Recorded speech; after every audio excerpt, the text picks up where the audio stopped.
여러분 세상에서 제일 불행한 사람은 어떤 사람이라고 생각하십니까? 저는 아마도 믿어서는 안 되는 것을 믿고 있는 사람이 가장 불행한 사람이 아닌가 생각이 됩니다. 거짓을 진실이라 믿고 없는 것을 있다고 생각하고 아무 가치 없는 것을 소중한 것이냐 착각하고 거기에 매달려 살아갑니다. 믿지 말아야 할 것을 믿었고 바라지 말아야 할 것을 바랐기에 마지막에는 실망과 후회밖에 남을 것이 없습니다. 벌써 몇 년이 지나갔습니다만 여러분 세월호 사건 기억할 것입니다. 배가 뒤집혀 가라앉을 때에 그렇게 많은 학생들이 빠져나오지 못하고 참사를 당한 이유가 무엇이겠습니까? 그 이유 중에 하나는 그 학생들이 어른들의 말을 너무 믿었다는 것입니다. 배가 뒤집어져서 침몰되고 있는데도 구명조끼를 입고 선실에서 대기하고 있는 것이 안전하다고 하는 방송이 계속해서 나왔다지요. 배의 안전을 책임지고 있는 전문가가 배 안에서 기다리는 것이 안전하다고 하니까 다 그 말을 믿었던 것입니다. 그런데 안타깝게도 안내방송을 믿고 선실에서 기다리던 사람들은 거의 대부분 배에 갇혀서 결국 나오지 못하고 참사를 당하고 말았습니다. 믿지 말아야 할 것을 믿었던 결과 그들의 인생은 가슴 아픈 결과를 맞게 된 것이죠. 그런데 이렇게 믿지 말아야 할 것을 믿는 사람, 믿어서는 안 되는 것을 믿는 사람도 불행하지만 이들보다 더 불행한 사람이 있습니다. 그것은 믿어야 할 것을 믿지 못하는 사람입니다. 여러분 믿어야 할 것은 믿어야 합니다. 그래도 당연히 믿어야 할 진실을 믿지 못하고 있습니다. 얼마나 답답한 이야기인지 모릅니다. 어부증이나 어처증을 가진 사람들 혹시 주변에서 보신 적이 있는지 모르겠습니다. 그들의 가정을 보십시오. 부부가 서로 믿지 못하니 그 가정이 얼마나 괴롭습니까? 서로 믿지 못하면 자신도 괴로울 뿐더러 남까지도 괴롭힙니다. 여러분 우리는 지금 심각한 불신 시대를 살아가고 있습니다. 비 오는 날 무거운 가방 짊어매고 우산 들고 걸어가는 학생이 아무리 애처와 보이도 차를 세우고 태워주기가 정말 조심스러운 그런 시대가 이 시대 아닙니까?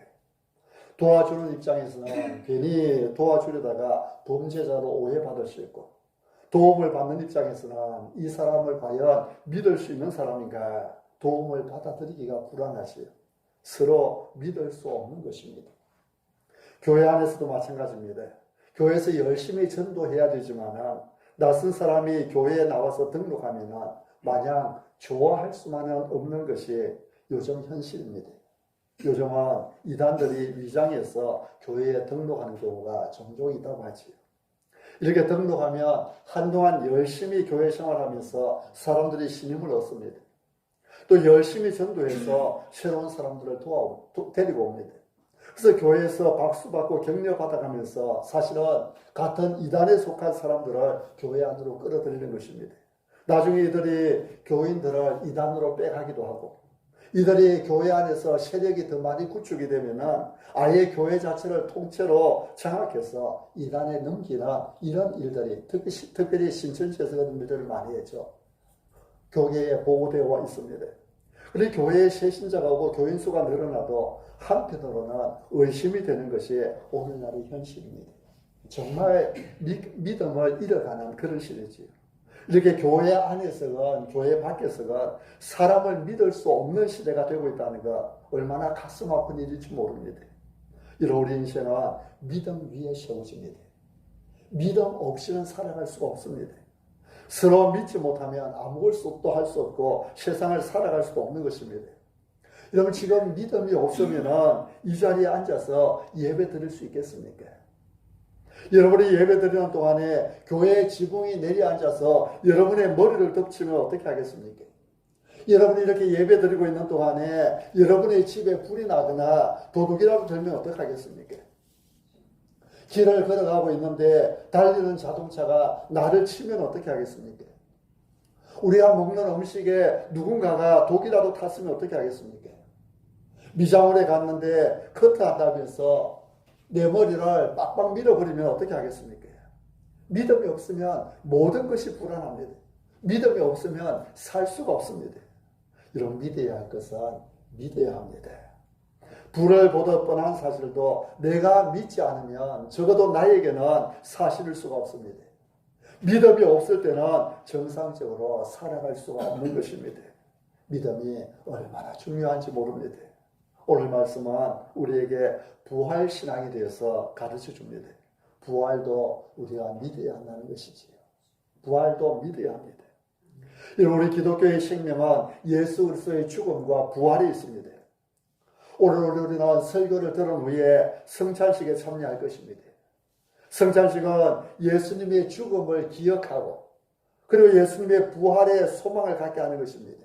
예수님의 부활을 기념하며 장차 우리에게 주어진 부활을 소망하는 것입니다. 우리는 떡과 잔을 나누며 예수님께서 십자가에 달리셨음을 기억합니다. 그리고 때로는 눈물 짓기도 합니다. 근데 그 눈물의 의미가 예수님의 고난을 기억하면서 우리 예수님 얼마나 아프셨을까?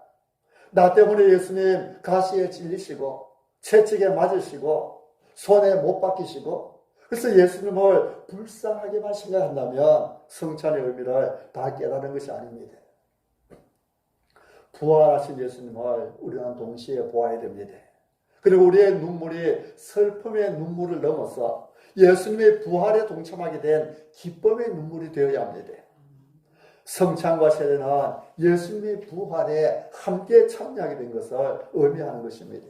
그러므로 우리는 이러한 부활신앙을 가지고 살아야 됩니다.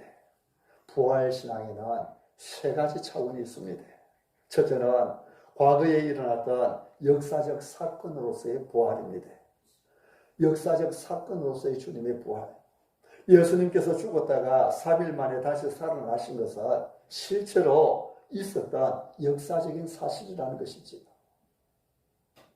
주님의 가르침이 온 세상에 충만해졌기 때문에 그 가르침 속에 우리 주님께서 살아계신다. 그런 의미가 아닙니다. 정신적으로 영적으로 부활하셨다는 이야기도 아닙니다. 예수님은 실제로 죽으셨습니다. 실제로 그 심장이 멎었고 호흡이 끊어졌고 생명체로서 완전히 죽으셨는데 근데 3일 만에 다시 살아나셨습니다. 육체로서 다시 살아나십니다. 분명하고 확실한 하나의 역사적인 사건입니다. 오늘 아침에 여러분이 교회 오시기 전에 아침 식사를 하고 온 것처럼 교회에서 여기까지 걸어온 것처럼 이것이 실제로 일어난 일인 것처럼 예수님께서 2000년 전에 과거에 죽었다가 다시 살아난 것 역사적으로 실제로 있었던 사건이라는 것입니다. 우리는 부활을 생각할 때에 과거의 역사적 사건으로서의 주님의 부활을 믿는다는 것입니다. 두 번째로 부활은 미래에 있을 종말론적인 부활입니다. 고린도전서 15장 20절에 그러나 이제 그리스도께서 죽은 자 가운데서 다시 살아나사 잠자는 자들의 첫 열매가 되셨도다. 예수님은 잠자는 자들의 첫 열매가 되셨습니다. 부활의 첫 열매가 되셨습니다. 우리는 우리 주님께서 부활하셨기에 마지막 재림의 때에는 우리도 모두 부활하게 될 것을 믿습니다. 여러분, 성경은 예수님의 육체의 부활을 말씀하는데요. 그 당시의 사회와 철학은 육체의 부활을 믿지 않았습니다. 육체는 우리의 영혼을 가두고 두는 감옥에 불과하였습니다. 헬라와 로마의 철학자들, 플라톤이나 아리스토텔레스 같은 사람들, 우리의 몸은 영혼을 가두고 두는 감옥이라는 것입니다. 그래서 몸에서 영혼을 해방시키는 것, 그것이 구원이라 믿었습니다. 그들은 몸의 구원을 이야기를 하지 않았어요. 몸의 부활을 말하지 않습니다. 근데 예수님은 몸으로 부활하셨습니다. 그리고 우리도 이 몸이 다시 부활할 것을 말씀합니다. 우리는 죽으면 우리의 영혼이 천국에 갑니다. 그러나 영혼만 천국에 가서 구원받는 것이 아니라 우리의 몸도 우리 예수님 다시 오시는 그날에 영광의 몸으로 주님께서 사신 것과 같은 영화로운 몸으로 변화되어 살아나게 될 것을 성경이 우리에게 가르쳐주고 우리는 그것을 믿습니다. 이것이 종말론적인 부활입니다. 세 번째는 지금 내가 살아가고 있는 여기서의 신앙 사건으로서의 부활입니다. 과거에 예수님 부활하셨고 미래에 우리도 부활할 것입니다. 근데 과거와 미래도 중요하지만 지금 여기서가 중요합니다. 지금 여기서 우리는 부활을 경험하며 사는 것입니다. 내가 오늘의 삶 속에서 경험하는 부활이 있습니다. 부활이 먼 과거와 아니면 먼 훗날의 이야기만 끝나는 것이 아니라 오늘의 나의 삶 속에 능력이 되고 힘이 됩니다. 여러분, 예수님의 제자들을 생각해 보십시오. 예수님이 십자가에 못 박힌 다음 겁이 나서 안으로 방문 꼭꼭 걸어 잠그고 벌벌 떨면서 숨어 지냈던 제자들이죠. 그런데 사도행전에 보면 이들이 예수님을 재판했던 그 공의 앞에서 담대하게 예수님을 전합니다. 도대체 어디에서 온 용기입니까? 그들이 복음을 전하지 못하도록 위협하고 협박하는 그 공의 앞에서 담대하게 외칩니다. 사도행전 5장 30절 이하에 너희가 나무에 달아 죽인 예수님을 우리 조상의 하나님께서 살리시고 그를 임금과 구주로 삼으셨다. 우리는 이 일의 정인이고 하나님께서 자기에게 순종하는 사람들에게 주신 성령도 그러하다 외쳤습니다. 너희들은 예수님을 십자가에 못 박아 죽였지만 하나님께서 다시 살리셨다는 것이죠. 무슨 말입니까? 바로 부활신앙이 제자들에게 힘을 주었던 것입니다. 제자들은 부활신앙으로 담대함을 얻었고 아무것도 두려울 것이 없었습니다. 이 부활신앙으로 원수를 사랑하고 이 신앙으로 순교조차 웃음으로 받아들이고 심지어 자기를 죽이는 자들을 위하여서 주님 저들을 용서하옵소서 기도할 수 있었던 것입니다. 이것이 바로 부활신앙이고 부활신앙의 능력이었습니다. 사도 바울은 이런 믿음이 있었기에 나는 날마다 죽노라 고백하죠. 나는 날마다 죽노라. 그는 그리스도와 함께 날마다 죽고 그리스도 안에서 새 사람으로 살았던 것입니다. 내 기질들, 내 성질들, 내 자존심들, 내 감정들 날마다 죽이고 또 죽이고 오직 내 속에 예수 그리스도가 살기를 원합니다. 여러분, 우리 예수님 죽음을 이기고 다시 살아나신 것은 과거에 분명히 있었던 역사적인 사건입니다. 그 예수님의 부활은 장차 예수님 다시 오실 때 우리의 부활에 대한 확실한 보증이 됩니다. 이제 우리는 오늘 여기서 지금 여기서 부활의 능력을 힘입어 살아가는 것입니다. 그래서 우리 신앙을 Now and here, 영어로 Now and here라고 합니다. 지금 여기서, 바로 여기서 내가 부활의 주님을 붙들고 사는 것입니다. 그런데 우리는 과거와 미래의 부활을 믿는다고 하면서도 오늘은 나약과 좌절과 실망에 빠져 있지는 않습니까? 여기에 우리 부활신앙에 문제가 있습니다. 믿는다고 하면서 사실상 믿지 못하고 있는 것이죠. 우리는 오늘 여기서 지금 내가 서 있는 여기서 부활의 능력을 경험하고 살지 못한다면 우리 부활전에 우리의 부활신앙을 다시 한번 새롭게 해야 됩니다. 예수님은 본문에서 도마를 통해서 우리에게 부활의 신앙을 가르쳐 주십니다. 안식 후 첫날 저녁 우리 예수님께서 부활하신 첫 번째 주일 저녁이지요. 부활하신 예수님께서 제자들이 모여있는 곳으로 찾아오셨고 제자들이 모여있는 곳에 나타나셨습니다. 제자들은 유대인들을 두려워해서 방문을 닫고 모여있었는데 예수님께서 오셔서 그들 가운데 서셨습니다. 너희에게 평안이 있을지어다 말씀하시면서 손과 옆구리를 보이셨습니다. 못 박힌 손을 보고 창에 찔리신 옆구리를 보고 예수님을 확인하라는 것이지요. 제자들은 주님을 보고는 기뻐했습니다. 그런데 마침 그 자리에 도마가 없었습니다. 다른 제자도 아니고 도마가 없었습니다. 나중에 제자들이 도마를 만나서 우리가 주님을 보았다고 하지요. 부활하신 주님을 보았다고 합니다. 여러분, 이때 도마는 뭐라고 반응합니까? 우리 25절 말씀을 다시 한번 같이 읽어보시겠습니다. 25절 같이 시작. 다른 제자들이 그에게 이르되 우리가 주를 보았노라니 도마가 이르되 내가 그의 손에 못자국을 보며 내 손가락을 그 못자국에 넣으며 내 손을 그 옆구리에 넣어보지 않거나 믿지 아니하겠노라 하니라.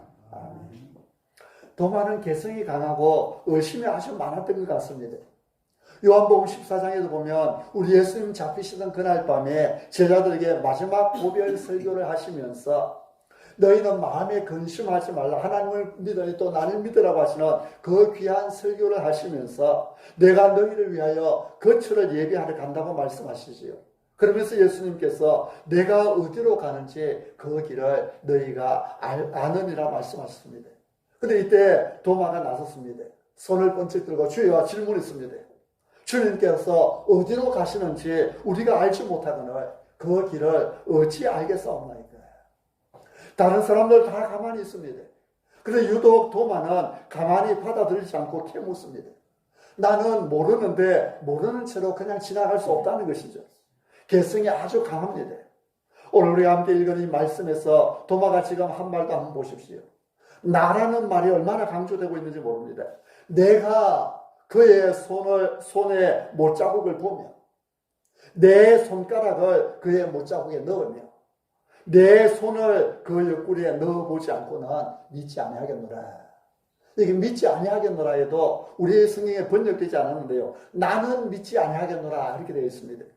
내가 그의 손에 못자국을 보기 전에는 나는 믿지 않겠다. 내 손가락을 그의 못자국에 넣어보고 내 손을 그의 옆구리에 넣어보지 않고는 나는 믿지 아니하겠다. 아주 자아와 개성이 강한 사람입니다. 그런가 하면 도마는 의심에 많았습니다. 나머지 10 제자가 다 보았다고 해도 내가 보지 않았으니 나는 못 믿겠다는 것이죠. 내가 확인하지 못했으니 아니라는 이야기입니다. 다른 사람 다 보았어도 내 손으로 내 눈으로 확인하기 전에는 믿지 못하겠다는 것. 그런 사람이 바로 이 도마였습니다. 이런 반드시 내가 보아야 한다는 사람, 참 답답한 사람이죠. 다른 사람 다 보았다고 했는데 내가 못 봤으니 나는 못 믿겠다고 하나 정말 답답한 사람입니다. 어떻게 내가 다 볼 수 있습니까? 이러면 지옥도 내가 가봐야 믿겠습니까? 생각해보면 도마야말로 현대인의 모습입니다. 현대인들의 그 개성과 의심을 적나라하게 보여주고 있는 사람입니다. 근데 우리 예수님 이렇게 불신하는 도마를 찾아오십니다. 8일이 지났습니다. 8해가 지났습니다. 예수님께서 다시 오셨습니다. 제자들이 집안에 있었고 이번에는 도마도 함께 있었습니다. 이때 예수님께서 다시 제자들 앞에 나타나신 것이죠. 이번에도 문은 닫혀 있었습니다. 그런데 예수님께서 거기 나타나셔서 가운데 서셨습니다. 이번에는 예수님께서 순전히 도마를 위해 나타나신 것입니다. 너희에게 평강이 있을지어다 말씀하신 후에 도마를 향해서 말씀합니다. 네가 왜 그리 믿지 못하느냐고 한마디 책망이라도 하실 것 같은데 그러나 주님은 그렇게 하지 않았습니다. 도마야 너 왜 그렇게 믿음이 없어? 책망하지 않습니다. 오히려 자비로운 음성으로 도마에게 말씀합니다. 27절에 보면 도마야 네 손가락을 이리 내밀어 내 손을 보고 네 손을 내밀어 내 옆구리에 넣어보라. 그리하여 믿음 없는 자가 되지 말고 믿는 자가 되라. 예수님은 도마에게 와서 확인해 보라고 하셨습니다. 와서 너의 손가락으로 내 손에 못자국을 만져보라는 것입니다. 옆구리에 창자국이 있나 없나 와서 네 손을 넣어서 확인해 보라는 것이죠. 그리하여 믿음 없는 자가 되지 말고 믿는 자가 되라고 하셨습니다. 여러분 여기 믿는 자가 되라는 말씀 우리가 좀 깊이 생각해 볼 필요가 있습니다. 단순히 부활을 믿으라는 것이 아닙니다. 부활하신 예수님께서 앞에 서 계시는데 뭐 굳이 부활을 믿으라 할 필요 없잖아요. 지금 도마에게 하시는 말씀은 믿는 자가 되라는 말씀입니다. 부활 사건 하나를 두고 말씀하시는 것이 아니라 의심 체질 되지 말고 믿는 체질 되라는 것입니다. 도마야, 너 왜 살아가는 것이 그렇게 피곤하게 사느냐? 왜 그렇게 의심 많고 살아가느냐? 이제는 의심 체질로 살지 말고 믿는 체질 가지고 살아라는 것입니다. 이제 내가 부활한 것을 믿겠느냐? 그렇다면 이제부터는 다른 일에서도 의심하지 말고 믿는 사람이 되라는 것입니다. 여러분 우리는 믿는 자가 되어야 합니다. 부활하신 예수님을 믿고 부활의 능력을 믿고 나아가 믿음의 사람이 되어야 됩니다. 예수님의 부활 사건에 부딪혀 믿는 자가 되면 그 다음부터는 하나님도 믿어지고 하나님의 안에 있는 나도 믿게 되고 하나님의 능력 안에 있는 모든 사람들을 믿게 된다는 말씀입니다. 부활신앙이 바로 이 믿음의 근거가 된다는 것이죠. 도마가 마침내 믿고 고백합니다. 28절입니다. 같이 한번 읽겠습니다. 28절 같이 시작. 도마가 대답하여 이르되 나의 주님이시요 나의 하나님이십니다. 아멘. 정말 귀한 고백이죠.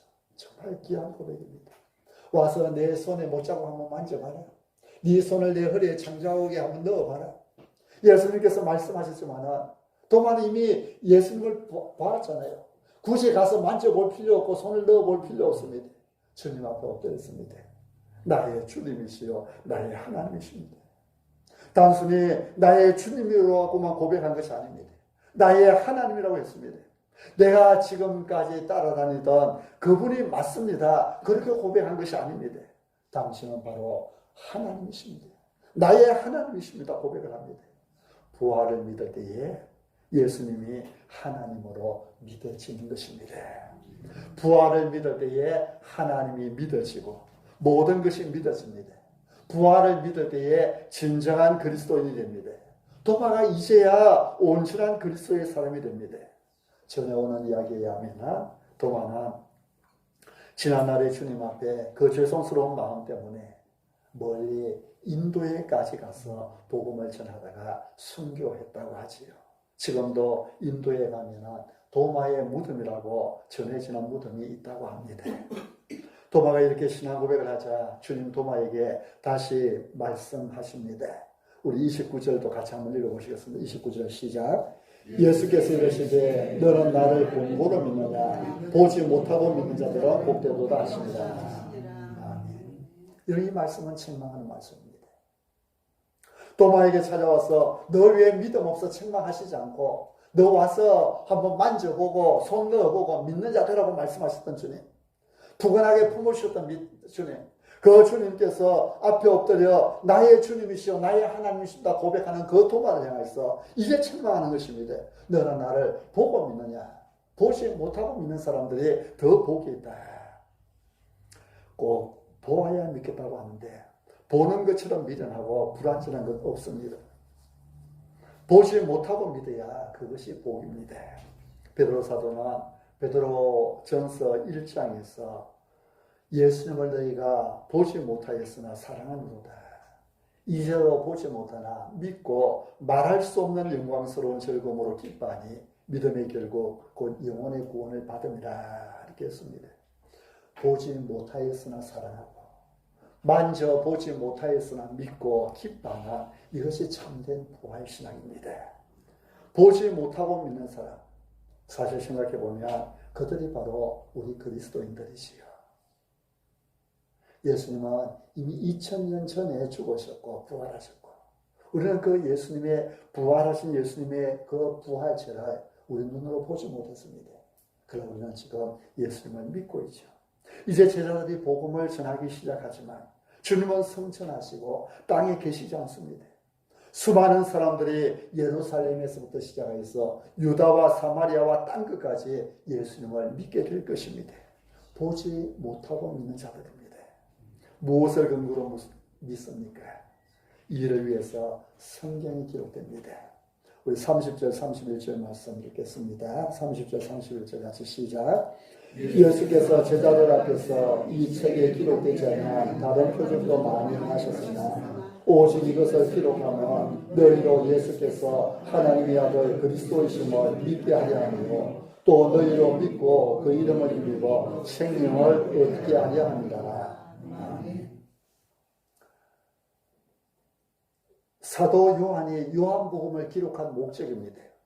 더 나아가서 하나님께서 우리에게 성경을 주신 목적입니다. 너희로 예수께서 하나님의 아들 그리스도이심을 믿게 하려 하며 또 너희로 믿고 그 이름을 힘입어 생명을 얻게 하려 함이라.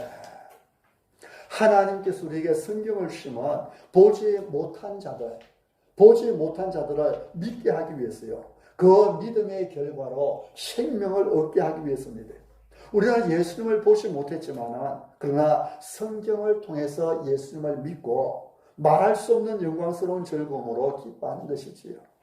생각해보면 도마가 끝까지 예수님의 부활을 믿지 못하겠다고 고집한 것도 예수님의 죽으심을 보았기 때문입니다.